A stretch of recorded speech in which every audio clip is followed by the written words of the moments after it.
Yeah. Yeah. Quick, name the song.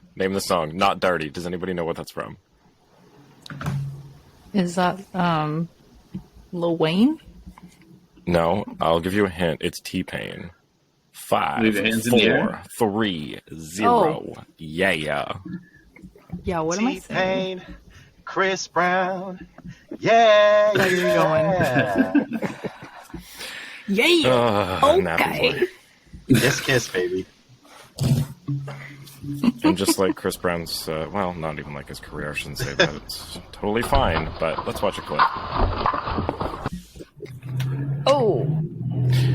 So what you just saw there was somebody turning to lock the door while they're taking their dog out, and the dog saw a squirrel, I believe was the caption, Squirrel. and went for a run, taking her with them. I'm sure she's fine. I'm sure she's okay. So we got the whole team here, as we always do when there's a shitty game. We just avoid talking about it and deflect and talk about other things. How's everybody doing? Darty, long time no see. What's up? How you been? I've been better. I've definitely been better. But I didn't want to miss a playoff game, and this was not one that could be missed. However, if you did miss it, your blood might not be boiling tomorrow morning. All right. Yeah, a lot to take away from this one, and we'll get through it. But, outside of game time, how's life been? It's a long time since we've heard from you. Life's good. Life is good. I am just, being a dad comes with a lot of responsibilities. And unfortunately, one of those responsibilities isn't maintaining your peak physical form. So I'm learning that, you do lose a lot of your downtime, and a lot of my downtime involved running and going to the gym and all that kind of stuff. So I'm hoping to get it back eventually, but, I want to call myself Donut Darty right now because I'm starting to get my current form is a little bit heavier than I would like, but the kid seems to think that I'm Superman, so I'll take it. That's all that matters then. They don't call it dad bod for nothing though. You've earned it. No, I'm glad to hear everything's going well. And the ladies love dad bods. Steph, anything interesting going on in the last hour in your life? Well, we're going on strike tomorrow. All the federal workers are going on strike. So, I'm looking for a picket line right before the game and figuring out what the hell to do. Oh my God. But yeah, totally unrelated. In case you missed it during the game, what's the abbreviation? PC or PSAC. It's PSAC? the largest Public union in Servers Canada. Alliance of Canada. It's 155,000 workers that are going on strike, which is including CRA, immigration, Coast Guard, I don't know, you name it, RCMP, parts of that. It's affecting everybody. So gonna be an interesting week. But my girlfriend's on strike now too. Oh, really? Yeah. Damn.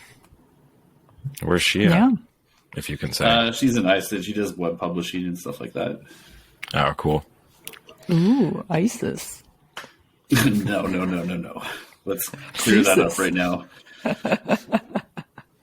If only NHL referees were going on strike, that would be amazing. Yeah, because... I don't know what that was. At all. Hi, this is Mike Ross, public address announcer for your Toronto Maple Leafs, and this is the Leafs Late Night Podcast, your post-game destination. And now, your starting lineup. Roscoe, the Fanalist, Suthy, Biehn, and Darty Brodeur on the Leafs Late Night Podcast. Do we get a new song every intro now, or what's the deal? No, this is just the new one, buddy. We're vibing to some deep house now. I think that's what the kids call this one. But new intro. Welcome back to Leafs Late Night, where it's never too late for the Leafs, even though sometimes it looks like it. Presented by Inside the Rink. We got the whole team here. Biehn, Suthy, Steph. the Fanalist and Darty Broder.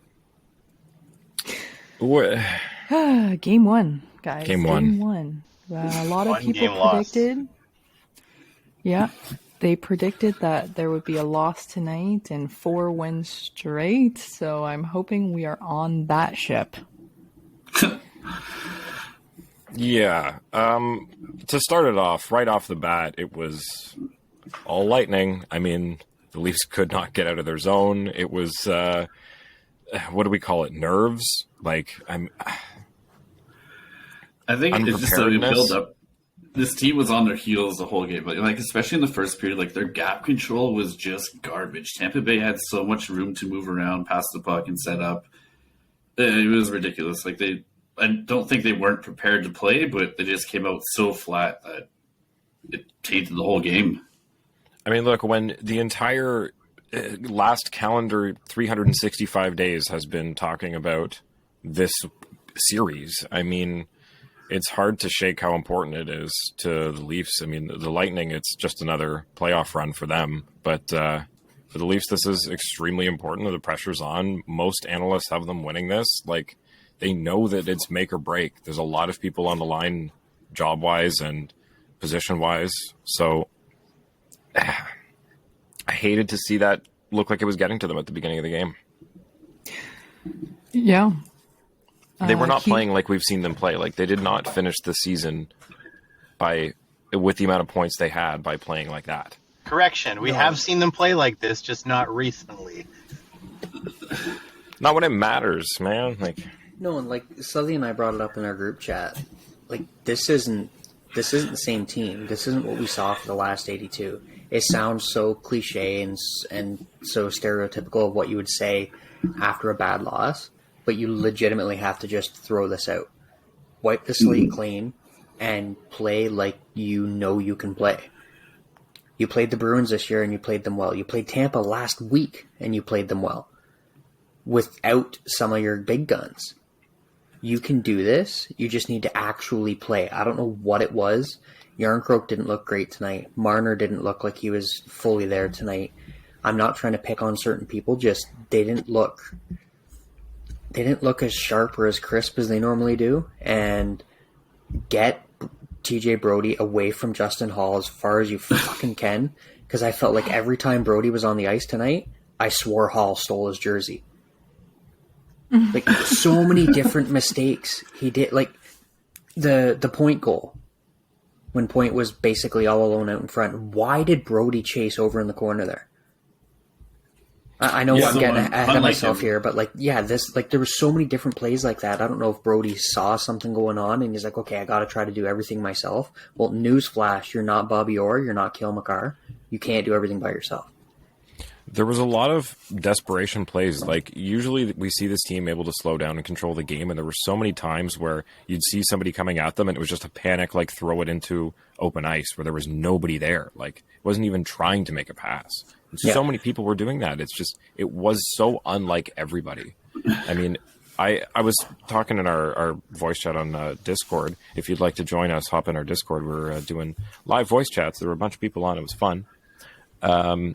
William Nylander continues to show up, but, you can't one-man it in the playoffs. Like, you're not able to get around all these defensemen on your own. And as much as some of them were trying, it was a matter of communication and passing that was just not there tonight.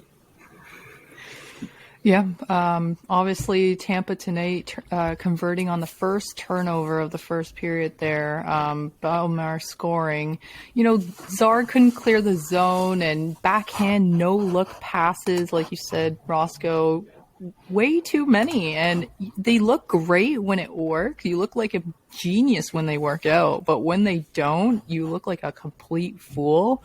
Like, no-looky passes is going to be the death of this team in the series if they don't clean up these little mistakes, right, that turn out to cost you, because it was right through the lineup. The core, the bottom six, the D, the goaltending. I mean, Sammy straight up said in the post-game interview that he played like shit today, and no one really expected this kind of play from Sammy, but he didn't have much help in front of him either. No, and I mean, we'll get to the officiating. as good or bad as some of the calls were, the amount of power play opportunities that Tampa had, like, it means all your stars are benched while you're on the penalty kill.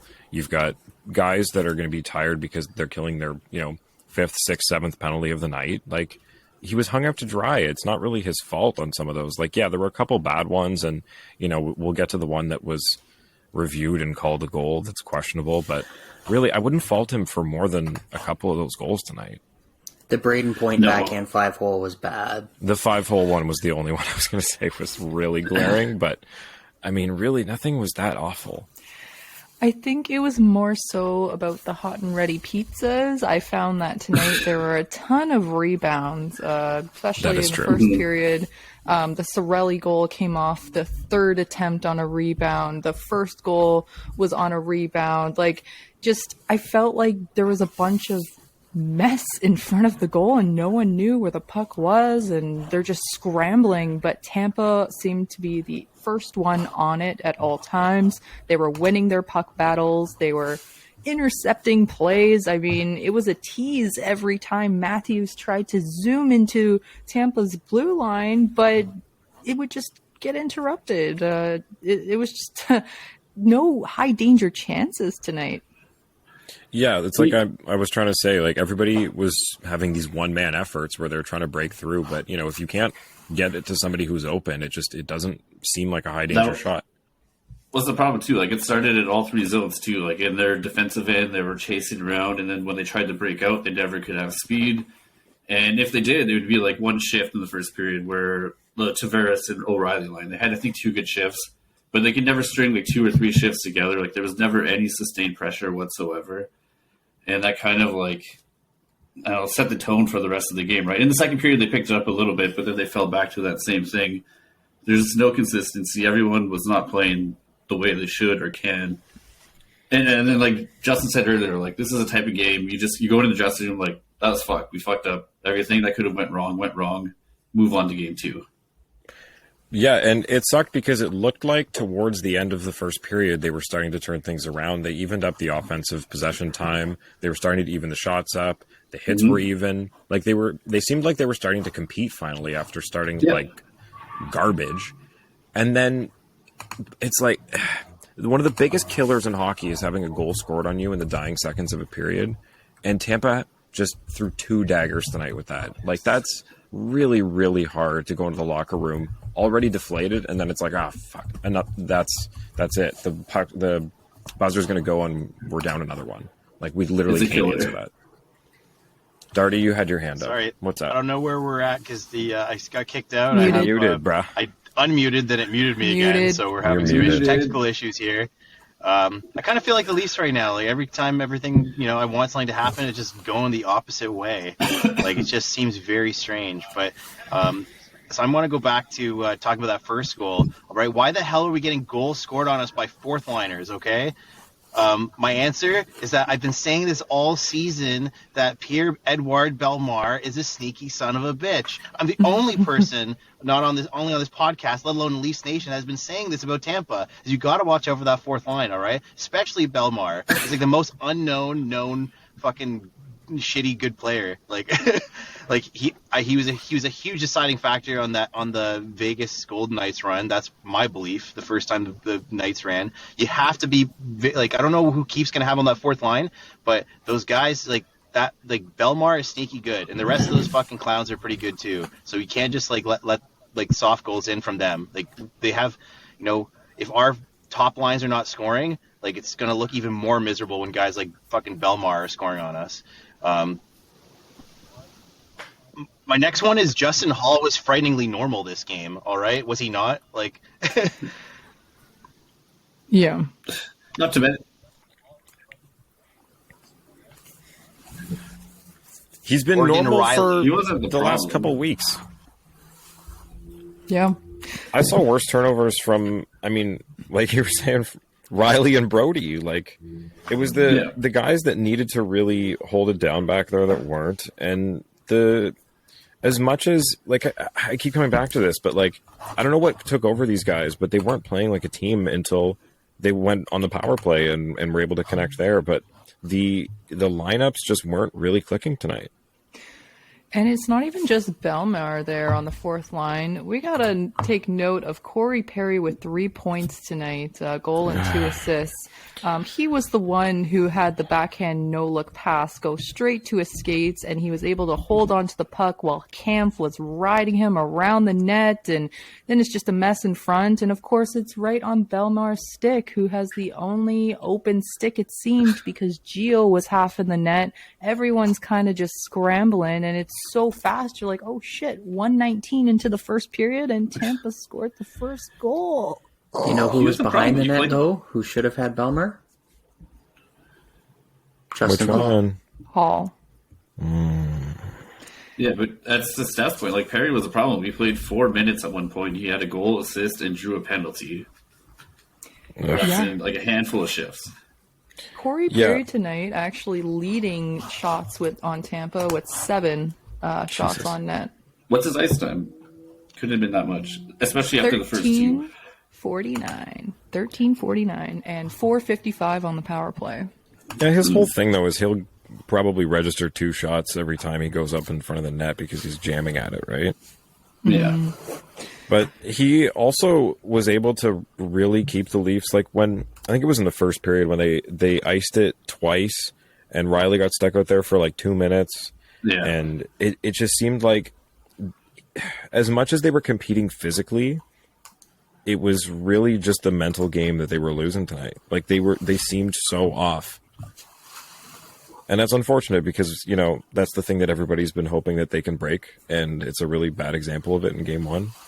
So let's just shake it off and fuck. I said it earlier too, like especially in the first, like their gap control was just so brutal. Tampa Bay had way too much space to operate, and if they have that much space with the players they do, they're gonna fuck you up like they did in the first.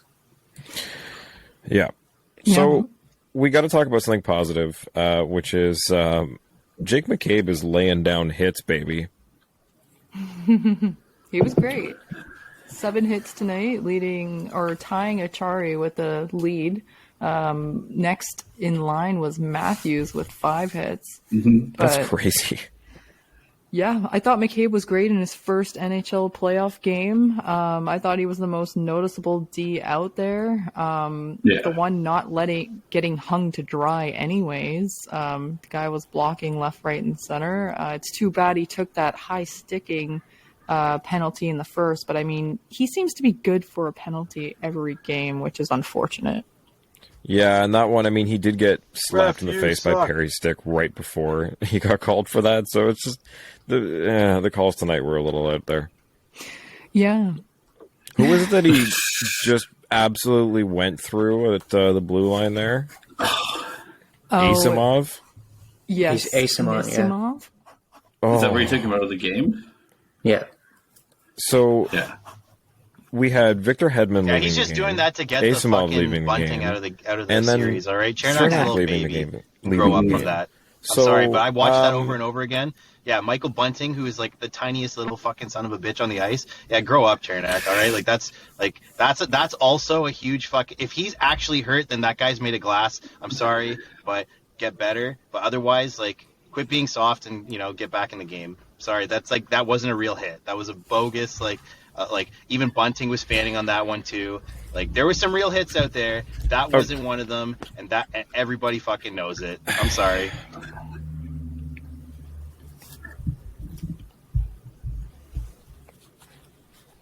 Okay, since we're going there, 2 things can be true here.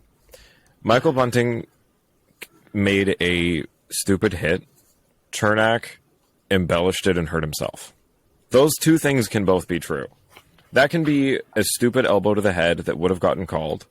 And I think with the amount of contact, Chernak should not have flown up as much as he did and lost his balance. He definitely was trying to make it seem like he got hit in case, he's trying to draw a penalty. And he lost his balance doing it, and he hit his head on the ice. It's unfortunate, and I hope he's better, but really, the contact from Bunting, in my opinion, is not what knocked him all the way onto his ass. It was him not bracing himself on purpose to try to draw a penalty.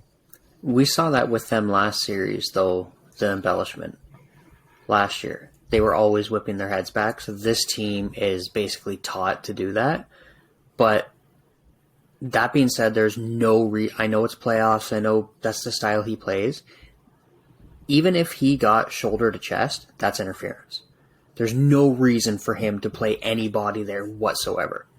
Exactly why I say two things are true here. It's a stupid hit, but Chernak also hurt himself by not taking the hit safely and trying to draw a penalty.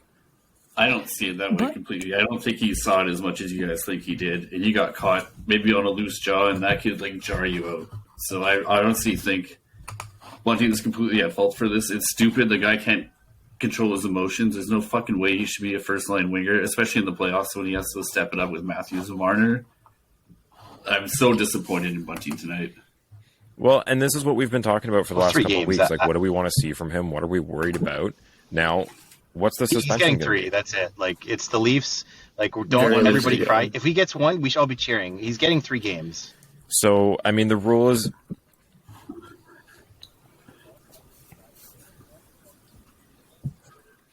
So the rule is generally in the playoffs it's half whatever it would be in the regular season. So to say it's 3 games would be this is a 6-game suspension in the regular season. So that's a little bit of a stretch, I think. I'd say based on what we've seen from suspensions this year, he might get 1 game. Like this might be a 2-game suspension based on what we've seen this season. Maybe it's 3 and they give him like 2 games, but I don't know how it works when it gets to 3, what they do when they round up or down, but I don't see it being more than 2 games. Yeah, it's definitely hard to say. And it's just unfortunate, right? Poor Corey Perry scoring on this power play that the Tampa Bay Lightning get, and then it gets reviewed, and they go back on the power play because it's a coach's challenge that fails. Like tonight, when you look at all the goals, right after the first 2 in the first period, it was 6 power play goals in a row. And this is why I've been so picky about the power play this year, because it will make or break series sometimes. And I mean, Toronto scoring 2 out of 4 power plays. We did great tonight. The problem is getting the call in your favor. And if it keeps going back to Tampa, man, it could be death row. So just to loop it back, because I do want to finish talking about Bunting, without having somebody there that's the antagonist on the team for the next presumably game or 2, who do you want to see fill the top line wing role, and what do you want to see the Leafs adjust to without him there? I want. Sorry, go ahead, Biehn. Initially, I was going to say Yarncroke up there. Yarncroke has had really good chemistry with Mitch and with Austin, but realistically at this point, put Willie up top there, load up that top line, Matthews, Willie, and Marner, bring in Nyes, have Nyes, O'Reilly, and Tavares on your second line. Yarncroke can drop down to the third. It evens everything out, and that quote-unquote pest factor, Bunting hasn't been able to actually bring that because of how calls have been called against him for the last half of the season. Lafferty can bring it better. Achari can bring it better. Achari brought a lot of it tonight. I thought he was doing a really good job of that. So we can get it from those guys, and they're not getting penalties called against them because their name's not Michael Bunting. And in the playoffs, like when the game tightens up too, like I don't trust Bunting to have that skill level where he can jump up where Matthews and Marner, like not that he's going to be there, but like he's not even really close. Whereas at least if Nyes is playing with O'Reilly and Tavares, he can play there. That's what he is. He's thoroughbred. He's not meant to be in the bottom 6. And if you have Willie up there with Marner and Matthews, that's a huge difference. And I think that's what you got to do. Regardless if Bunting's suspended or not, I would put him in like Czar's spot. Not to mention, like, Nyes thrives on the playoff style offense. He loves battling on the boards, digging in behind the net, digging for it. He's not a floater who's going to float around the face-off circles trying to stay open, waiting for a puck. He's going in there and he's getting it because he's a big boy. He can throw his weight around. So the question that I want to finish the Bunting talk on is, I know it's 1 game, but after the regular season ends, there's such a microscope on the few games that are played here in the postseason. He's looking for a contract. Did this just affect that in a major way? If he's suspended Depends for a couple if games of Dubas this is here or series, not. But yes, 100%. I mean, I know skill-wise he's not Kadri, but I mean, look what it did there. Like, if any part of this series is affected by him missing games, like he's not getting re-signed here. There's a potential. I think he could still get re-signed, but he's definitely not going to get the money he was wanting, especially after this season plus this potential suspension, right? Or what he can get on the open market. Yeah, and I'm not trying to say he's a player of consequence on the team per se, but I mean he's playing on the top line, so it is going to force an adjustment to Keefe's plan for what he wanted the lineup to be for these games, barring there not being injuries. I mean, injuries are unavoidable. Suspensions are, questionable, but usually on the player. So here we are, what we kind of predicted. We're going to be down Michael Bunting. So with that, Steph, a positive thing. The power play tonight was good. I just want to say, though, it's nice to have options here. I mean, discussing who can take Bunting's spot, like what a privilege that is. My heart, just one more last point on this, goes to Simmons. Like, I want him to play at least one game in this playoff.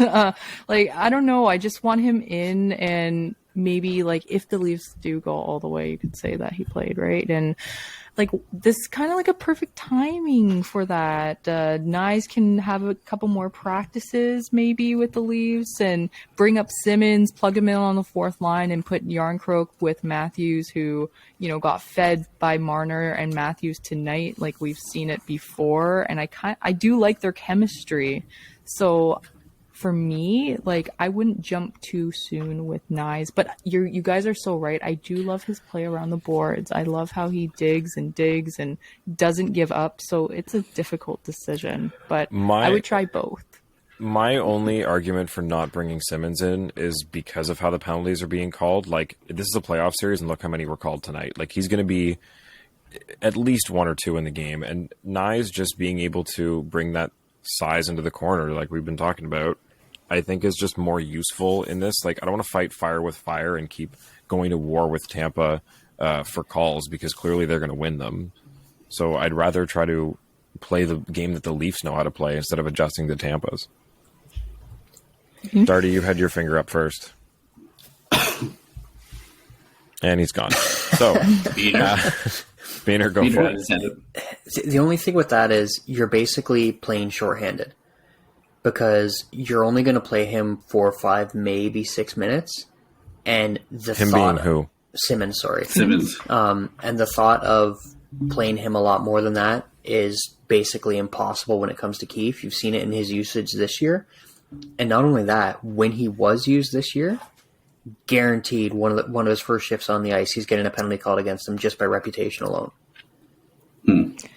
It's interesting, though, last season, last playoffs, they wouldn't let anything happen. I felt like the whistles were a lot tighter when Simmons played the game, and I don't know, they just didn't let anything go down. So I feel like with that physical deterrent, maybe they'll lean towards more of a skillful game than a physical rough game sort of thing. Like, that's where my mind would go. But I totally agree, Biehn. Like, I wouldn't want to see Simmons get a match penalty himself, or, costing us a couple penalties, but it's tough to see. But he will. If he plays, guaranteed his first couple of shots, he's getting at least one penalty. Because, like, Czar didn't play a great game tonight, but you have to think he's going to play a lot better than that. And if you're going to put Simmons in, that's the guy you're probably taking out. And for me, that's a tough trade right now.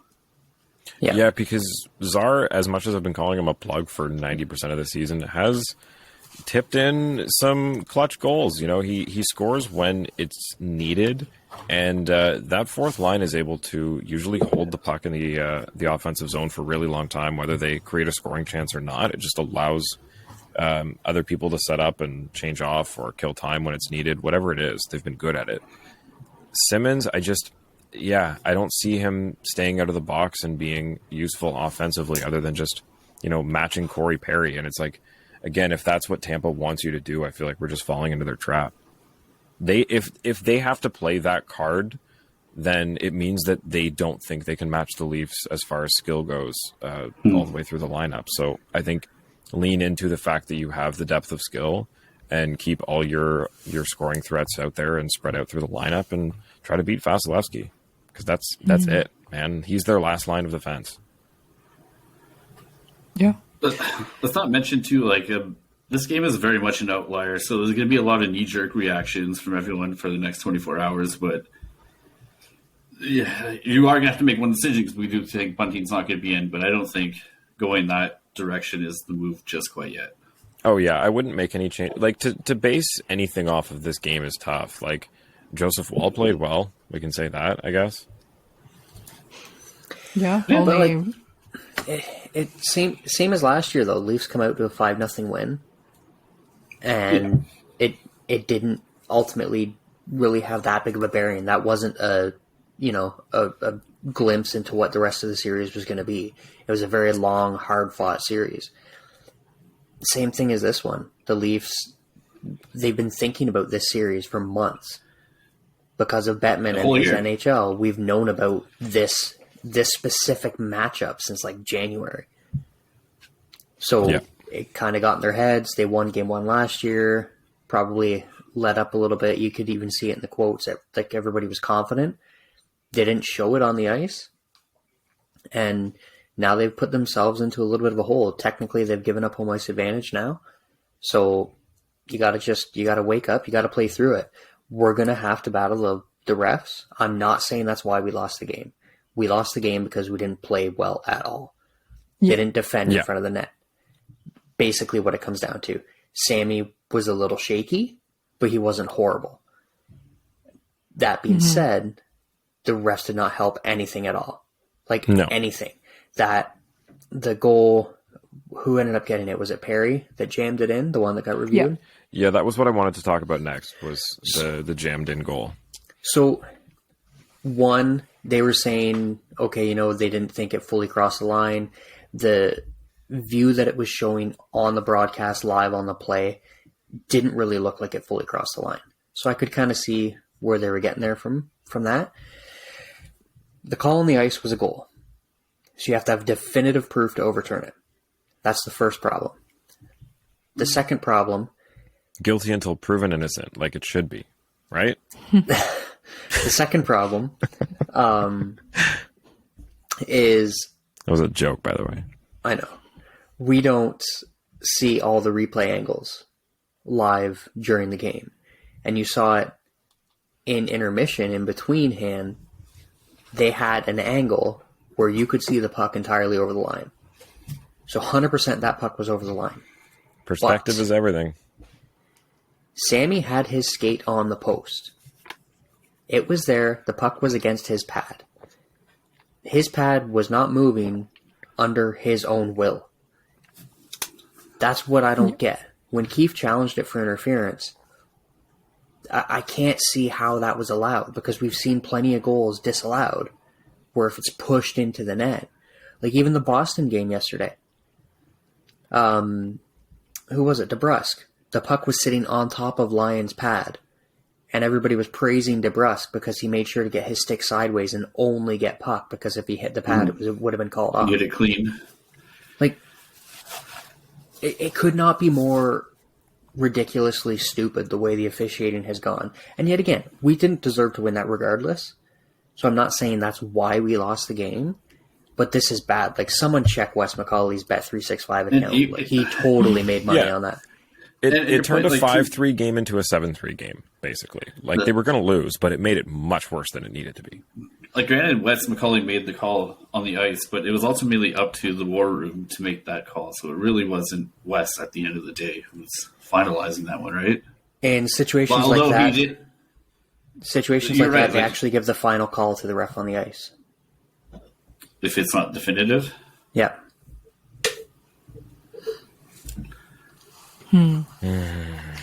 Well, I just feel for all those kids crying in the crowd that they're zooming in on all the faces, the sad fans. Oh my God, I feel you. But this is better. Like, this team is much better. Oh my God. Like, this tonight, like you guys said, not not characteristic of the Leafs whatsoever.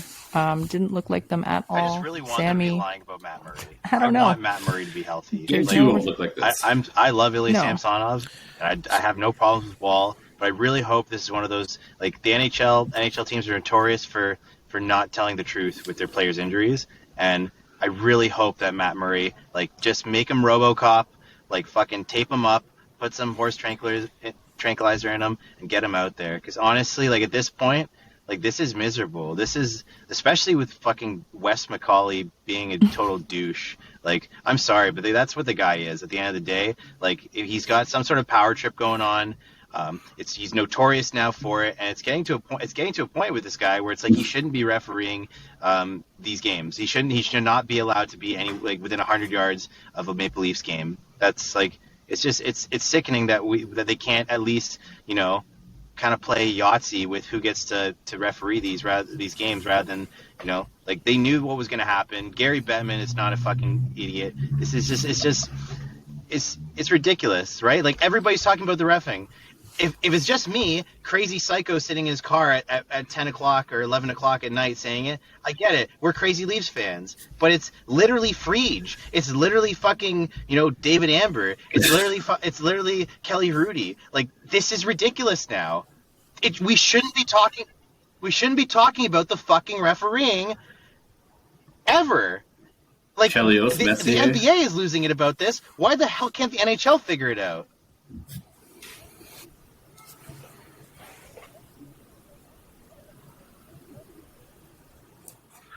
Well, the fact that everybody, as soon as it was announced that he was calling the game, like, it was discussed. Like, it shouldn't be on everyone's radar before the game starts that this is going to be an annoyingly officiated game. Like, whether it affects the outcome or not, again, the Leafs played like shit. They shouldn't have won this game. They didn't deserve to. But the fact that everybody going into it was like, this officiating is going to be bonkers.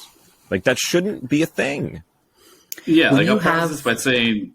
Sorry, like, Wes McCauley was not... But he intentionally killed the momentum several times. He did, all right? Not great tonight, and that can change he does have a conflict with Keith outside...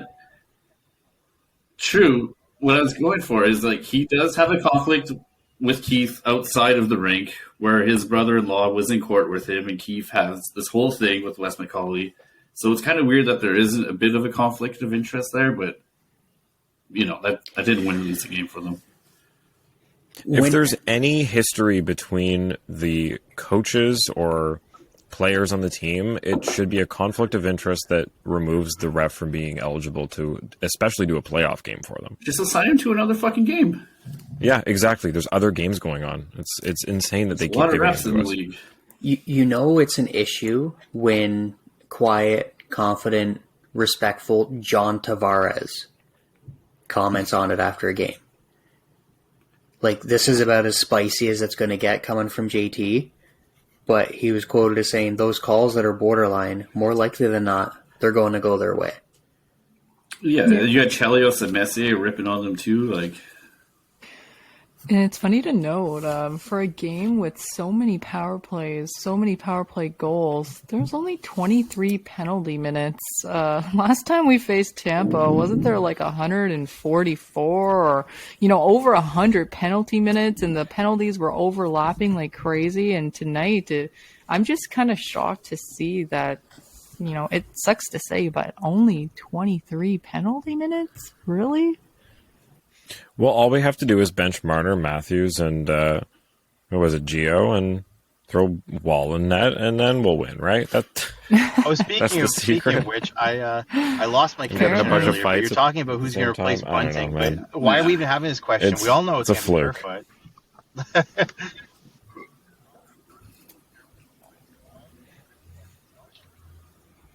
Oh my god.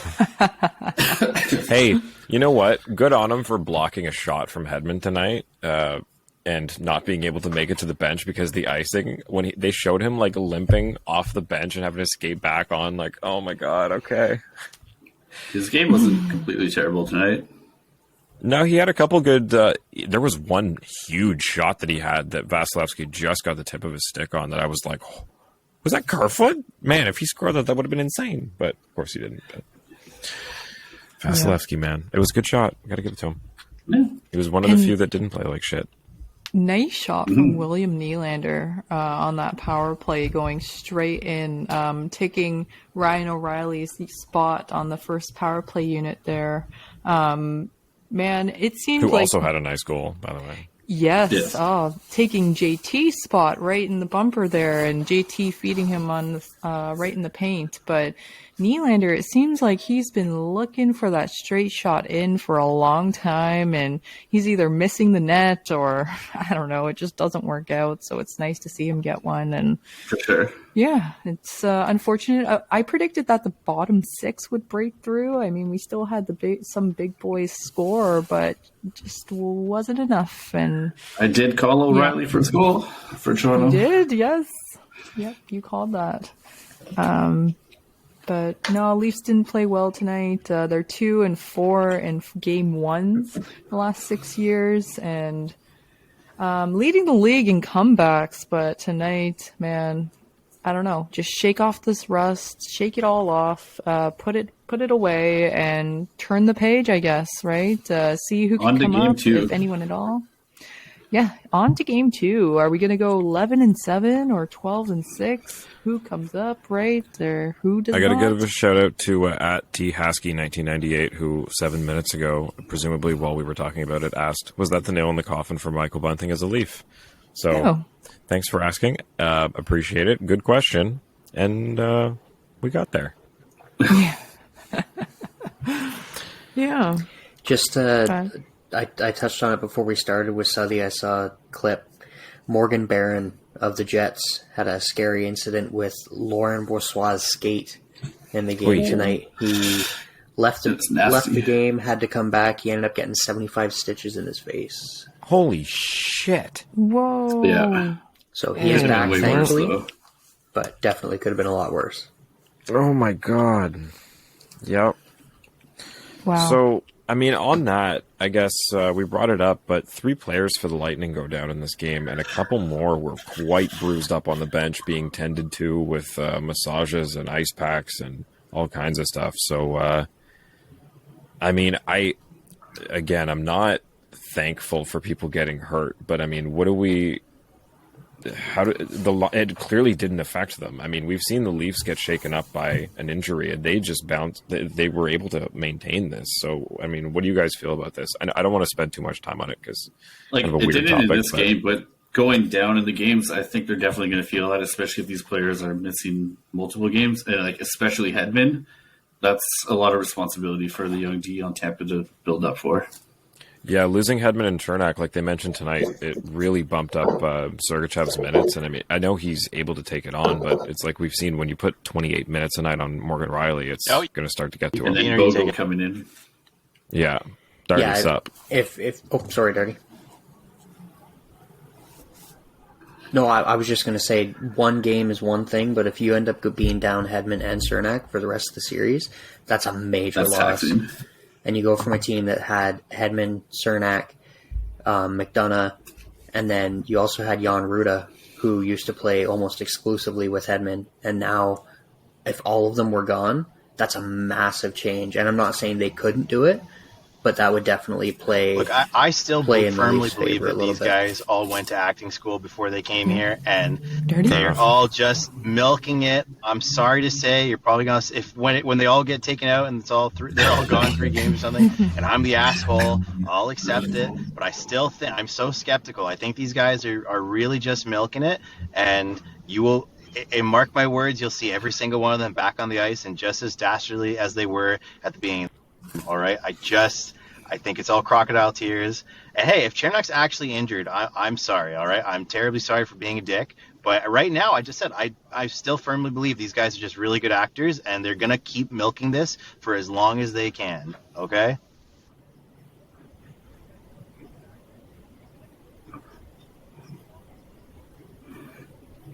I think the thing that injured him the most, it seemed, was the Matthews shot off his elbow.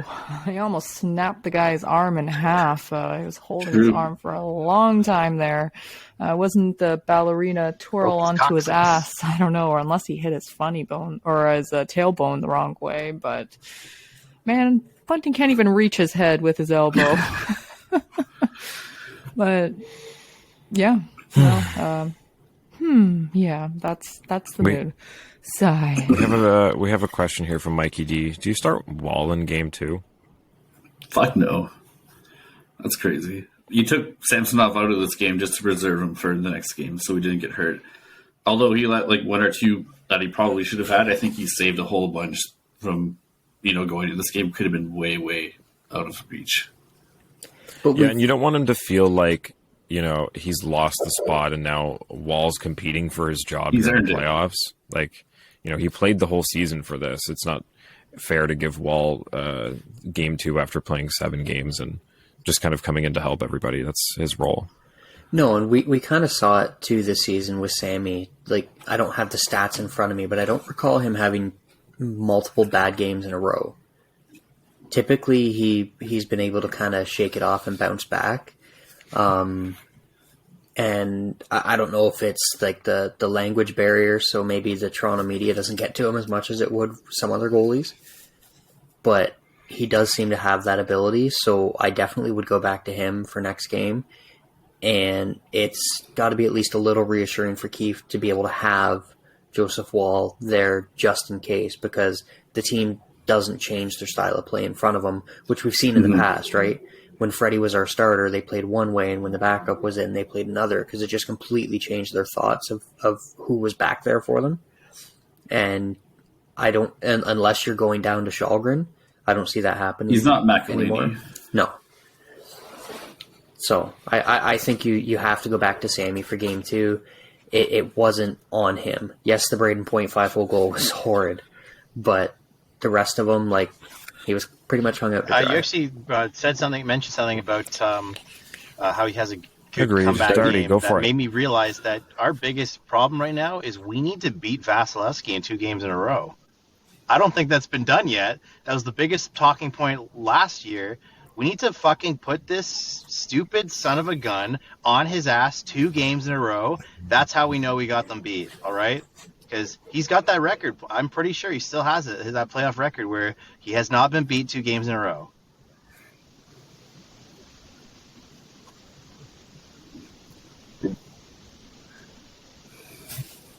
I think you are correct, because, that didn't happen last time. Oh, no, did that in the Colorado series?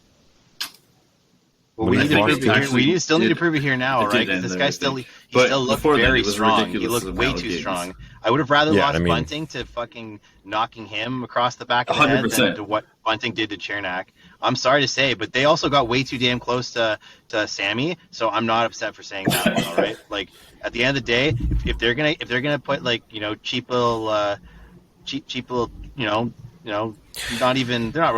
they haven't actually hurt Samsonov, but they're getting pretty close, like, especially Perry. They're getting way too close for comfort. I saw Maroon fall over him too. It's like, if they're gonna allow that shit to happen, if they're gonna say, yo, we're gonna be the dirty team to just keep falling on their goaltender, then we have every right to fucking make sure that we put a lot of pressure on Vasilevsky, and we should be there in his face every single game.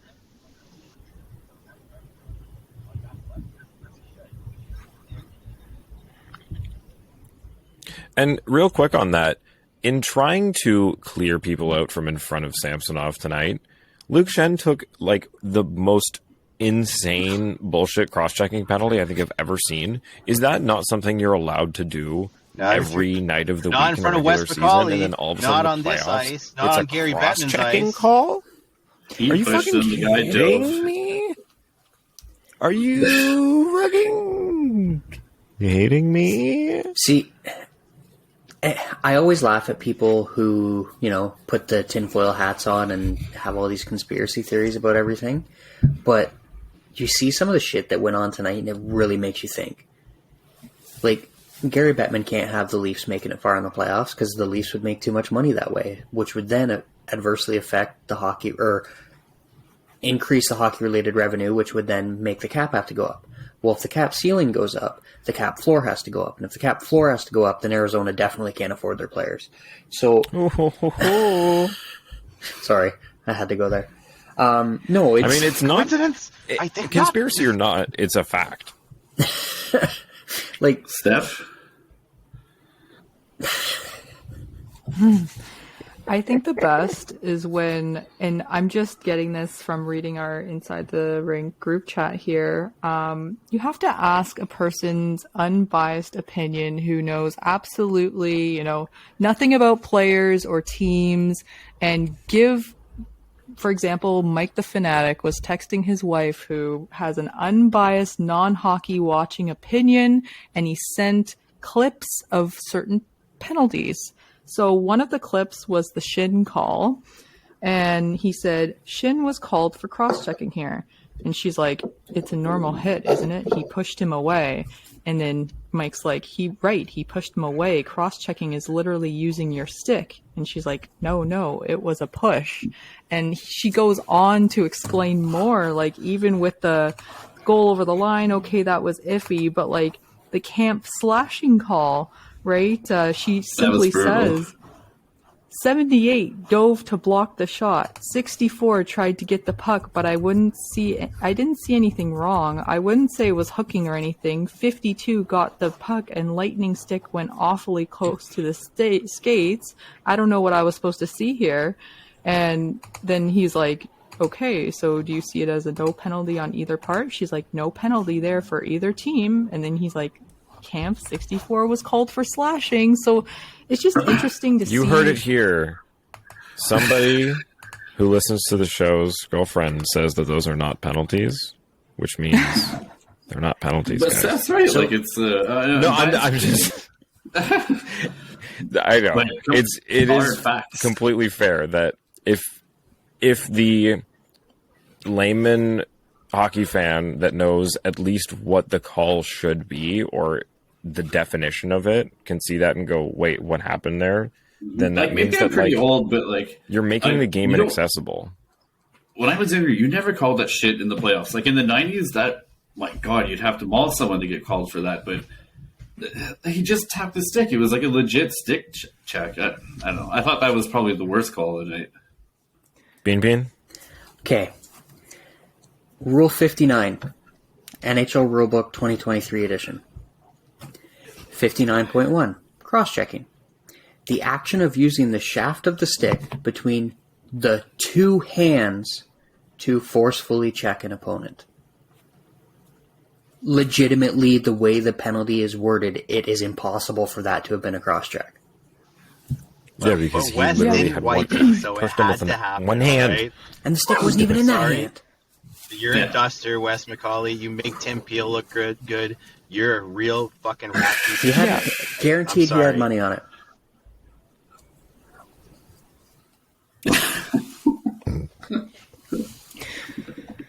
And it's not about, someone who's not a hockey fan and kind of knows the rules and yada yada. It's someone describing the play on what they see, exactly what happened. So was the stick there or not? Was it simply a push, in your opinion, from your observation? Like, you don't have to know any of the rules, but they can describe the action, which will clearly state the outcome in our rule book. So Biehn, you're absolutely right. Like, stick wasn't there. Something so simple that happens every single game in the regular season. So. There was no stick. No stick. No roughing either. No stick. And yeah, as what Darty was trying to touch on earlier, the Avalanche won games 1 and 2 last year in the final. So that streak is over.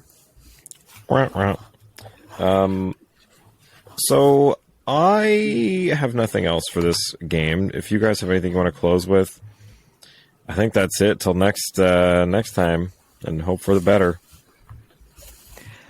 Yeah, just a fucking write-off. Next game has to be completely different.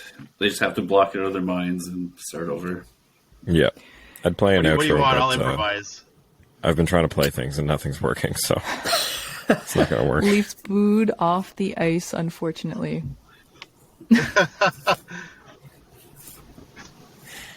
Whatever you feel. No, I thought like, you'd click something on the soundboard and then you'd tell me what it is, and then I'll try to replicate it. No.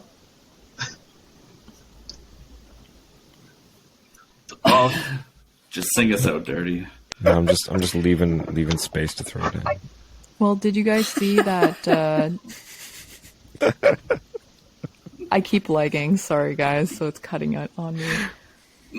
But Edmonton trashed their arena right after they lost last night. A bunch. I was of encouraging the same here, all right? Their It fans doesn't. are all game At the end of the day, on the who ice. cares about the No, Leafs that's good. and this? I'm This fine. makes Bettman look bad, so do it. All right. If it happens on our ice, that's amazing. I encourage any fans of the Leafs right now because it's not. The Leafs don't boo the Leafs players. Just throw the shit on the ice because it makes Bettman look bad. Okay. I am encouraging it here, kids, adults.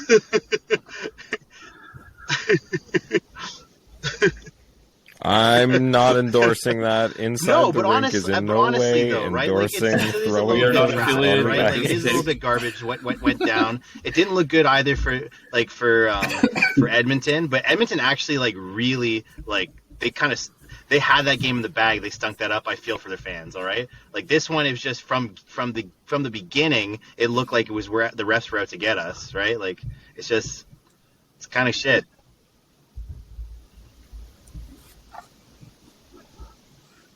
Edmonton also had 7 penalties called against them, and some of them were quite questionable. Well, Yeah. But no. all right, let's get out of here. Have a good night, everybody. Hopefully the next game's better. Oh.